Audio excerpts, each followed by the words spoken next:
Next है चुंबकीय क्षेत्र में आवेशित कण की गति। कल जो वीडियो बनाया था उसमें बच्चों ये तीसरी स्थिति भी जरा थोड़ी प्रॉब्लम आ गई थी, तो अब तीसरी स्थिति दोबारा देखो। जब जो तीसरी स्थिति उसमें दिक्कत आ रही है उसको देखो दोबारा।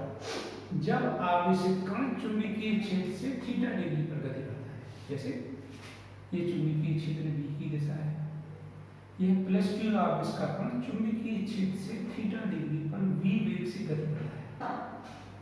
तो इस v वेग के दो घटक हैं, एक क्षैतिज घटक जो चुंबकीय क्षेत्र की दिशा में है, वेग का क्षैतिज घटक,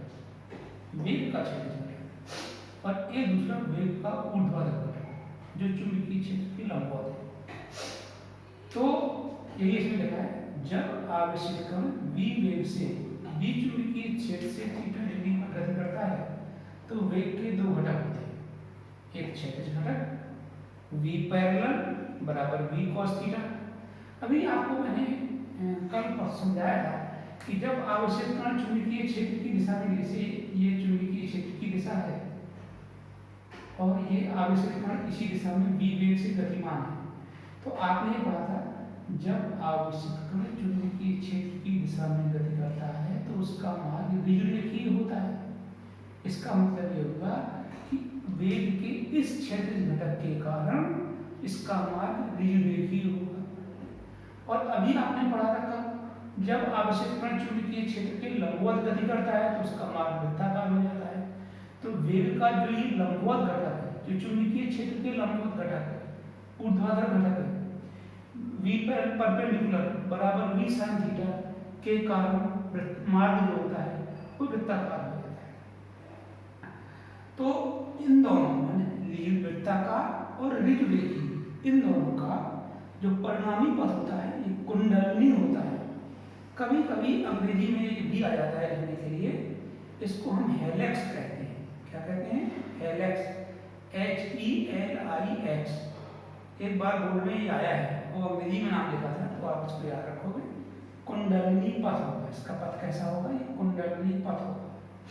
कुंडलनी पथ की त्रिज्या, जैसे आपने पढ़ा है, जब आवेशित कण चुंबकीय क्षेत्र की लंबवत गति करता है तो उसका सूत्र होता है त्रिज्या का, वृत्ताकार पथ की त्रिज्या r बराबर mv परपेंडिकुलर बटे qv। तो यहाँ पर v परपेंडिकुलर उसमें v ही था, तो r बराबर mv बटे qv था। यहाँ v परपेंडिकुलर माने वेग का ऊर्ध्वाधर घटक, ये है v sin थीटा, तो ये हो जाएगा mv sin थीटा बटे qv। परिक्रमण का उसी तरह से सूत्र उत्पत्ति नहीं करनी, पढ़ा चुके हैं, t बराबर 2πm बटे qv। आवृत्ति f बराबर qv बटे 2πm। पथ का पिच, पिच क्या कहते हैं? कुंडलनी पथ द्वारा कुंडलनी पथ में एक चक्कर में चली गई क्षैतिज दूरी को पथ का पिच कहते हैं। देखो, जैसे एक चक्कर यहाँ से स्टार्ट करें और यहाँ पर खत्म हो जाए, तो एक चक्कर जैसे हम यहाँ से स्टार्ट करें, यहाँ से ऐसे होते हुए फिर यहाँ पर आए, तो ये भी पिच कहलाएगा। ये देखो, यहाँ से स्टार्ट करें और यहाँ पर, यहाँ से कैसे मतलब ऐसे होते हुए फिर यहाँ पर आ गया, तो ये पथ का पिच कहलाता है। जैसे ऐसे होते हुए ये यहाँ पर फिर आ गया। देखो, जैसे ये बिंदु माने यहाँ से ऐसा गया, यहाँ से ऐसा गया, यहाँ से फिर यहाँ से दूसरा मूवमेंट हो, तो ये जो क्षैतिज दूरी है ये पथ का पिच P कहलाती है। तो पथ का पिच P बराबर क्षैतिज घटक माने क्षैतिज दूरी को पथ का पिच कहते हैं। तो दूरी बराबर 4 गुना समय होता है, तो यहाँ जो 4 होगा वो क्षैतिज दूरी कहलाती है। तो वेग का क्षैतिज घटक 2πm बटे qv, 2πm v cos theta बटे qv, ये पथ का पिच कहलाता है। अब नेक्स्ट टॉपिक है गतिमान आवेश पर बल से धारावाही चालक पर बल की व्याख्या। या इसको आप ऐसे भी कह सकते हो, F बराबर QVB sin थीटा से F बराबर ILV sin थीटा की उत्पत्ति करना, ऐसे भी ले सकते हैं। गतिमान आवेश पर बल होता है QVB sin थीटा और धारावाही चालक पर बल होता है ILV sin थीटा। इससे हमें ये बनाना है, इसकी उत्पत्ति करनी है। इस चित्र को देखिए, चुंबकीय क्षेत्र B है, एक L लंबाई का चालक जिसमें I एम्पीयर की धारा बहती है, यह चुंबकीय क्षेत्र से थीटा डिग्री के कोण पर है। तो L लंबाई के धारावाही चालक में I एम्पीयर की धारा बहती है और जो ये धारा चालक तार है इसके प्रति एकांक आयतन में मुक्त इलेक्ट्रॉनों की संख्या n है, स्मॉल n है, और अनुगमन वेग vd है, और अनुप्रस्थ परिच्छेद का क्षेत्रफल a, ये a, ये क्या होता है अनुप्रस्थ परिच्छेद का क्षेत्रफल, ये a है। तो इसके प्रत्येक इलेक्ट्रॉन पर लगने वाला बल F डैश बराबर E VD V sin theta, क्योंकि V sin थीटा से प्रत्येक इलेक्ट्रॉन है तो Q की जगह E हो जाएगा। इलेक्ट्रॉन VD अनुगमन वेग से गमन करता है तो वेग V की जगह VD लिख देंगे, F डैश बराबर E VD V sin theta. संपूर्ण चालक तार पर लगने वाला बल F बराबर एक इलेक्ट्रॉन पर बल गुणा इलेक्ट्रॉनों की संख्या। अब इस चालक तार का आयतन कितना हो? एकांक आयतन में n इलेक्ट्रॉन है, ये n इलेक्ट्रॉन है। अच्छा, अनुप्रस्थ परिच्छेद का क्षेत्रफल a है और इसकी लंबाई l है। तो बेलन का आयतन होता है pi r square h। Pi r square को a कहते हैं, h को कहते हैं l। हाइट की जगह यहाँ लंबाई है। तो तार का आयतन कितना हुआ? l। एकांक आयतन में n इलेक्ट्रॉन है तो पूरे चालक तार में कितने इलेक्ट्रॉन होंगे? NaL। तो देखिए ये लगा NaL। फिर देखो तार बेलनाकार होता है तो बेलन का आयतन V बराबर पाई आर स्क्वायर है। पाई आर स्क्वायर को अनुप्रस्थ परिच्छेद के क्षेत्रफल h को वैल्यू लेते हैं तो Al। समझ में आया आपके? तो इसमें एकांक आयतन में n इलेक्ट्रॉन है तो पूरे चालक तार का आयतन हो जाएगा Al। तो जाएंगे पूरे चालक तार में जो इलेक्ट्रॉनों की संख्या होगी वो होगी NaL, और I बराबर NeAVD की जगह हम I लिख देंगे, F बराबर IL की sin थीटा। तो ये सूत्र की बात है। Next problem cyclotron. बच्चों ये है साइक्लोट्रॉन। साइक्लोट्रॉन का कार्य है आवेशित कणों अथवा आयनों को त्वरित करने के लिए, और त्वरित करना माने वेग बढ़ना, वेग बढ़ना माने ऊर्जा प्रदान करना। तो हम ऐसे कह सकते हैं कि साइक्लोट्रॉन आवेशित कणों अथवा आयनों को त्वरित या ऊर्जा प्रदान करने की युक्ति है। अब रचना इसमें देखो, इसमें धातु की दो अर्धवृत्ताकार प्लेटें ये D1 और D2 होती है जिन्हें डीज कहते हैं। D1 D2 को क्या कहते हैं? डीज। D1 D2 क्या कहलाती है?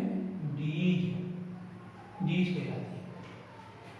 ये धातु की दो अर्धवृत्ताकार प्लेटें होती हैं जिसे हम डीज कहते हैं। इसमें दो सपाट धातु की अर्धवृत्ताकार बक्से या प्लेटें होती हैं जिन्हें डीज D1 D2 कहते हैं। इनके बीच में ये है D1 D2, इनके बीच में रिक्त स्थान होता है। देखो ये पूरा रिक्त स्थान है, यहाँ से इनके बीच में रिक्त स्थान होता है।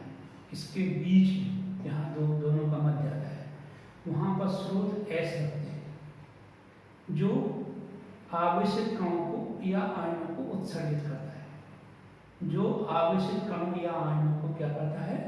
उत्सर्जित करता है। ये स्रोत है। D1 D2 का संबंध उच्च आवृत्ति के रेडियो आवृत्ति दोलक या प्रत्यावर्ती धारा स्रोत से कर देते हैं। यही मैंने लिखा है। डीज को उच्च आवृत्ति की AC माने अल्टरनेटिंग करंट माने प्रत्यावर्ती धारा से संबंधित कर देते हैं। जो रेडियो आवृत्ति दोलक है माने जो D1 जो AC है वही रेडियो आवृत्ति दोलक है। जो डीज है D1 D2 ये इलेक्ट्रोड की भांति कार्य करते हैं, जैसे धन इलेक्ट्रोड ऋण इलेक्ट्रोड होते हैं उसी की भांति कार्य करते हैं। इसे मैंने कहीं लिखा होगा, इसे लकड़ी के बॉक्स में इतना कर दिया, फिर इसे लकड़ी के बॉक्स में बंद कर देंगे। लकड़ी के बॉक्स में बंद करने के बाद इसमें चुंबकीय क्षेत्र इस प्रकार से लगाते हैं कि वो आवेशित कण जो निकले उसके मार्ग के लंबवत रहे। फिर दोबारा समझो, जो ये D1 D2 और स्रोत S हैं इनको एक लकड़ी के बॉक्स में बंद कर देते हैं और लकड़ी के बॉक्स में बंद करने के बाद इसमें जो चुंबकीय क्षेत्र है वो इस प्रकार से लगाते हैं कि वह आवेशित कण की गति की दिशा के लंबवत हो। क्यों? क्योंकि आप पढ़ चुके हो कि जब आवेशित कण चुंबकीय क्षेत्र के लंबवत प्रवेश करता है तो उसका मार्ग वृत्ताकार हो जाता है। तो इसमें ये मार्ग वृत्ताकार हो, इसीलिए चुंबकीय क्षेत्र जो होता है वो इस प्रकार से लगाते हैं लकड़ी के बॉक्स के बाहर कि चुंबकीय क्षेत्र की दिशा आवेशित कण की गति की दिशा के लंबवत हो। देखो ये बीच चुंबकीय क्षेत्र है जो लंबवत है, ब्लैक बोर्ड लंबवत अंदर की ओर है, यही मैंने इसमें लिखा है। इसे लकड़ी के बॉक्स में बंद कर देते हैं। इसमें चुंबकीय क्षेत्र इस प्रकार से लगाते हैं कि इसकी दिशा आवेशित कण की गति की दिशा के लंबवत हो। इसकी दिशा चुंबकीय क्षेत्र की दिशा आवेशित कण की गति की दिशा के लंबवत हो, क्योंकि जब लंबवत होगी तभी चुंबकीय क्षेत्र में आवेशित कण का मार्ग वृत्ताकार होगा। इसीलिए चुंबकीय क्षेत्र आवेशित कण की गति की दिशा के लंबवत लगाते हैं।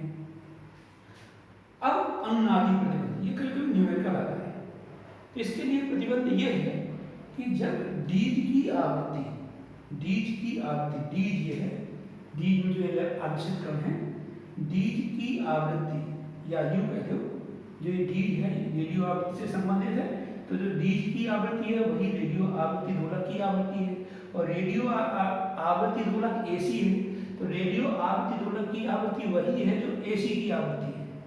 तो ये सीबीएसई में सब न्यूमेरिकल आए हैं, हमारे में अभी नहीं आए क्योंकि हमारे यहाँ उत्तराखंड में ये 2009 से लागू हुआ है। तो डीज की आवृत्ति अर्थात एसी की आवृत्ति बराबर आवेशित कण की आवृत्ति, जो आवेशित कण उत्सर्जित होता है इसकी आवृत्ति के बराबर होना चाहिए। इससे हम आवेशित कण की आवृत्ति की गणना कर लेते हैं। ये सब आते हैं न्यूमेरिकल में, कार्य लगाते हैं। अब कार्यविधि, अब पहले मैं आपको इस समझाता हूँ कार्यविधि, तब आप इसको समझिए ध्यान से, जरा इसको समझिए। फिर मैं लिखा हुआ एक बात बोल दूंगा, पहले आप समझिए। माना ये स्रोत एस, स्रोत एस धन आवेशित कण उत्सर्जित करता है, कण उत्सर्जित करता है, और किसी क्षण D1 ऋण व D2 धन है, तो स्रोत S धनावेशित कण उत्सर्जित करता है और मैंने इसमें लिखा है D2 ऋण, मैंने उल्टा लिखा है D1 धन व D2 ऋण है, ऐसा चित्र बना है। कोई बात नहीं, कैसे भी करें, D1 धन है और D2 ऋण है। कैसा कण है, आवेश किस प्रकार, जो स्रोत है वो किस प्रकार के आवेशित कण उत्सर्जित करता है, धन आवेशित कण। D1 धन है, D2 ऋण है, तो धन आवेशित कण ऋण प्लेट की ओर जाएगा, तो ये किसकी ओर जाएगा, D2 की ओर जाएगा। देखिए ये D2 की ओर जाएगा। जैसे ही रिक्त स्थान में पहुंचता है इनके बीच में, इनकी जो इलेक्ट्रोड्स हैं इनकी जो प्रकृति है वो बदल जाती है। प्रकृति बदल जाती है का मतलब जैसे ये यहाँ पर प्रवेश करता है तो अब D1 जो है वो ऋण हो जाता है और D2 जो है वो धन हो जाता है। तो ये किसकी ओर जाएगा, ये जाएगा अब D1 की ओर जाएगा। तो इस प्रकार ये फिर D1 की ओर जाएगा। अब चूंकि आपने पढ़ा था कि इसमें चुंबकीय क्षेत्र आवेशित कण की गति की दिशा के लंबवत है, इसीलिए इसका मार्ग कैसा हो जाएगा, वृत्ताकार। देखिए ये वृत्ताकार मार्ग हो जाएगा। तो इस प्रकार वृत्ताकार मार्ग की त्रिज्या बढ़ती चली जाती है। जैसे ही ये बीच की परिधि के समीप पहुंचता है, ये परिधि के समीप पहुंचता है, तो ये जो विक्षेपक प्लेट है, ये है विक्षेपक प्लेट। थोड़ा और इसको बड़ा बना लीजिए, साफ साफ दिखाई देगी। ये विक्षेपक प्लेट है, ये विक्षेपक प्लेट से ये प्रतिकर्षित हो जाता है और प्रतिकर्षित होकर के लक्ष्य पर टकराता है। तो यही स्थिति समझ गए होंगे आप। दो बार और समझिए। देखो माना स्रोत S धनावेशित कण उत्सर्जित करता है, स्रोत धनावेशित कण उत्सर्जित करता है, किसी क्षण D2 ऋण व D1 धन है, तो ये स्रोत आवेशित कण किस तरफ जाएगा, D2 की ओर जाएगा। मार्ग वृत्ताकार है, चुंबकीय क्षेत्र लंबवत है, तो D2 में मार्ग इसका कैसा हो जाएगा, वृत्ताकार हो जाएगा। तो D2 में मार्ग वृत्ताकार हो जाएगा, क्योंकि चुंबकीय क्षेत्र कागज की लंबवत अंदर की ओर है। अब मैंने वैसे ब्लैक बोर्ड की लंबवत है, मैं ब्लैक बोर्ड समझा रहा हूँ, आप कागज में लिखोगे तो कागज के लंबवत अंदर की ओर है। जैसे ही ये D2 को पार करता है, इस D को पार करता है, तो अब D1 की प्रकृति बदल जाती है, D1 पर D2 विपरीत हो जाती है, प्रकृति विपरीत हो जाती है, यानी D1 ऋण हो जाती है और D2 धन हो जाती है। तो अब धन आवेशित कण किसकी ओर जाएगा, D1 की ओर जाएगा, और चुंबकीय क्षेत्र लंबवत है, इसलिए D1 में इसका मान वृत्ताकार हो जाएगा। जैसे ही यह D1 की ओर जाएगा, वृत्ताकार हो जाएगा, और यह त्रिज्या बढ़ती जाती है। जैसे ही यह बीज की परिधि के समीप पहुंचता है, ये त्रिज्या बढ़ती चली जाती है। जैसे ही यह बीज की परिधि के समीप पहुंचता है, यहाँ पर विक्षेपक प्लेट द्वारा प्रतिकर्षित होकर यह लक्ष्य से टकराता है। अब आता है इसकी सूत्र की उत्पत्ति। इसकी सूत्र की उत्पत्ति उसी तरह से है जैसे मैंने अभी पिछले वाले लेक्चर में आपको बताया था कि जब आवेशित कण चुंबकीय क्षेत्र के लंबवत करता है, लंबवत गति करता है, तो इसमें भी आवेशित कण चुंबकीय क्षेत्र के लंबवत गति करता है। तो चुंबकीय क्षेत्र B में आवेशित कण का मार्ग कैसा हो जाता है, वृत्ताकार हो जाता है, अर्थात आवश्यक अभिकेंद्र बल mv²/r चुंबकीय बल F बराबर qvb से प्राप्त होता है। तो mv²/r बराबर qvb, दोनों वेग हैं, एक ही जैसा लिखना है, स्मॉल v लिख देते हैं। तो r बराबर mv/qv, ये वृत्ताकार मार्ग की त्रिज्या है। थोड़ा घूम जाओ। नेक्स्ट है बेटे, इसी साइक्लोट्रॉन का मैंने चित्र मिटाया नहीं है, वही पहले वाला चित्र है। तो इस साइक्लोट्रॉन में जो आवेशित कण है, इसका आवर्तकाल ज्ञात करना। तो आवर्तकाल T बराबर होता है एक चक्कर में चली गई दूरी 2πr/4v। r का मान समीकरण 1 से रखेंगे, जो इसके पहले वाले टॉपिक में लेक्चर में है, r बराबर mv/, इससे करेंगे। तो ये हो जाएगा, मिटा देता हूँ इसको, ये हो जाएगा T बराबर 2πmv/qb टोटल अपॉन v, इस v से भी घट जाएगा, तो T बराबर 2πm/qb। आवेशित कण की आवृत्ति F बराबर 1/T, तो qb/2πm। अब नेक्स्ट है ऊर्जा, नेक्स्ट टॉपिक है ऊर्जा।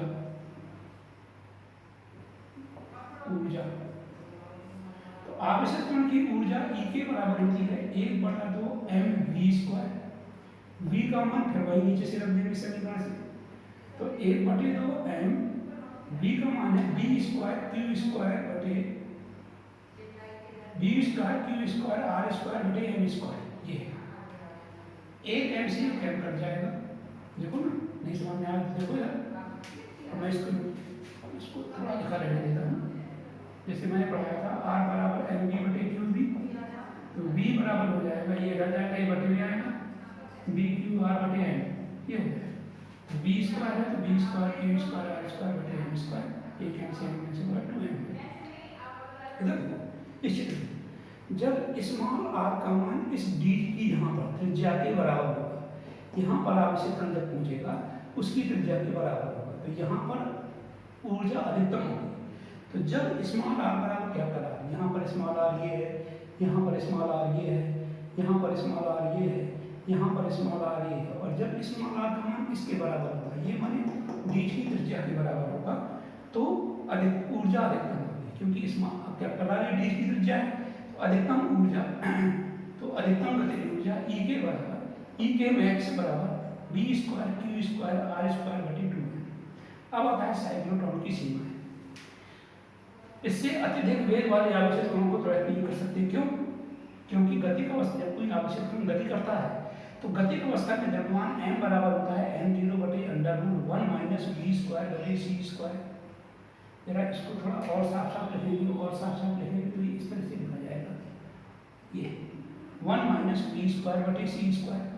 यहाँ m0 विरामावस्था में द्रव्यमान, v आवेशित कण की चार्ज, c प्रकाश का वेग है।